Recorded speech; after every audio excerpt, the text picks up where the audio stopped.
उत्तर प्रदेश पूरी तरह से चुनावी मोड में आ चुका है। देश के सबसे बड़े सियासी सूबे में 2022 के लिए बिगुल भी बज चुका है और सभी पार्टियों ने अंदर खाने तैयारियां शुरू कर दी है। हर पार्टी सोच समझकर पासा फेंक रही है जिससे दूसरे को नुकसान हो और खुद को सियासी फायदा हो सके। इस बार उत्तर प्रदेश की राजनीति बहुत पेचीदा होती जा रही है क्योंकि कौन किसके साथ लड़ेगा, किस दल के साथ कौन जुड़ेगा, इसको लेकर अभी कई पेच हैं। मायावती ने तो हालांकि पहले ही ऐलान कर दिया है कि वो 22 के चुनाव में अपने दम पर अकेले मैदान में उतरेंगी, लेकिन अखिलेश ने छोटे दलों को साथ लेकर चलने की बात कही है। कांग्रेस का अभी कुछ पता नहीं है किससे गठबंधन करेगी, किसके साथ चुनाव लड़ेगी, इसको लेकर अभी कोई ऐलान नहीं हुआ है। बीजेपी तो पहले ही 22 के लिए पूरी तरह से तैयारी के दावे कर रही है। जब हमको कोई फायदा ही नहीं है गठबंधन से, तो फिर हमें गठबंधन करने का कोई सवाल ही पैदा नहीं होता। अकेले अपने बलबूते पर चुनाव लड़ना हमारे लिए ज्यादा बेहतर होगा।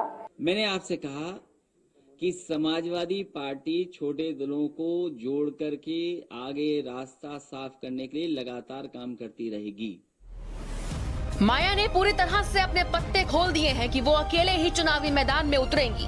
अखिलेश छोटे दलों को साथ लेकर चुनाव लड़ने की बात कर रहे हैं, लेकिन वो छोटे दल कौन कौन से होंगे अभी ये तय नहीं है। बीजेपी सहयोगियों को साथ लेकर फिर से कमल खिलाने की तैयारी में है, लेकिन बीजेपी के लिए ये राह इतनी आसान लग नहीं रही है क्योंकि 2017 के बाद 2022 में समीकरण बदल गए हैं।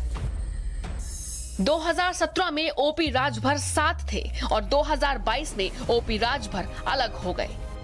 अनुप्रिया पटेल 2017 में साथ थी और अब 2022 में अनुप्रिया पटेल नाराज हैं।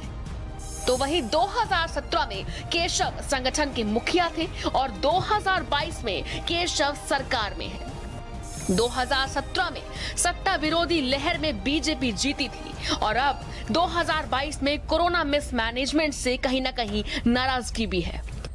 हमारे जो सहयोगी दल हैं भारतीय जनता पार्टी के साथ इंटैक्ट खड़े हैं और भारतीय जनता पार्टी उनके साथ मजबूती से अपने पुराने रिकॉर्ड को तोड़ने के लिए और एक नया रिकॉर्ड कायम करने के लिए भारतीय जनता पार्टी चुनाव लड़ने जा रही है। बड़ी पार्टियों के पास वोट नहीं है, जिसका प्रमाण खुद बड़ी पार्टियां दे रही हैं। बीजेपी के बयान आ रहे हैं, काम हो रहे हैं कि छोटी छोटी पार्टियों से समझौता। समाजवादी पार्टी, बहुजन समाज पार्टी, कांग्रेस, सभी लोग कह रहे हैं कि छोटी छोटी पार्टियों से हम समझौता करेंगे, बड़ी पार्टियों से नहीं। इसका मतलब कि छोटी पार्टियों के पास वोट है, बड़ी पार्टियों के पास है नहीं। हालांकि बीजेपी 2022 में फिर से सरकार बनाने का दावा कर रही है, लेकिन इस बार समीकरण कुछ और है। बीजेपी को कई मुश्किलों का सामना करना पड़ सकता है। इस बार के विधानसभा चुनाव में छोटे दल काफी बड़ी भूमिका निभाने वाले हैं। 22 के रण में छोटे दलों के महत्व को कोई नजरअंदाज नहीं कर सकता है।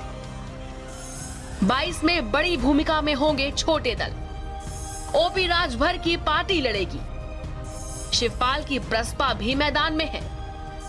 असदुद्दीन ओवैसी भी चुनाव लड़ेंगे। भीम आर्मी प्रमुख चंद्रशेखर भी मैदान में उतरे। निषाद पार्टी भी काफी सक्रिय हो गई है। आम आदमी पार्टी भी यूपी में चुनाव लड़ेगी। बिहार में मिली सफलता के बाद ओवैसी भी यूपी में दमदारी के साथ चुनाव लड़ेंगे। निषाद पार्टी भी ताल ठोक रही है। ओपी राजभर पहले से ही भागीदारी संकल्प मोर्चा बना चुके हैं। बीजेपी को हराने का संकल्प भी ले चुके हैं। अब ये भागीदारी मोर्चा किसके साथ रहेगा ये आने वाला वक्त बताएगा, लेकिन कुछ भी हो 22 का मुकाबला काफी दिलचस्प होगा। बड़े दल के नेता अपनी भारी भरकम वोट बैंक के दम पर जीत के दावे कर रहे हैं, तो वहीं छोटे दलों के नेता भी दावे कर रहे हैं कि उनके बिना 22 में किसी पार्टी के लिए सरकार बनाना संभव नहीं है। ब्यूरो रिपोर्ट, भारत समाचार। और अगली खबर मेरठ से है, जहां पर साधु की बेरहमी से पीट कर हत्या से हड़कंप मच गया है। गांव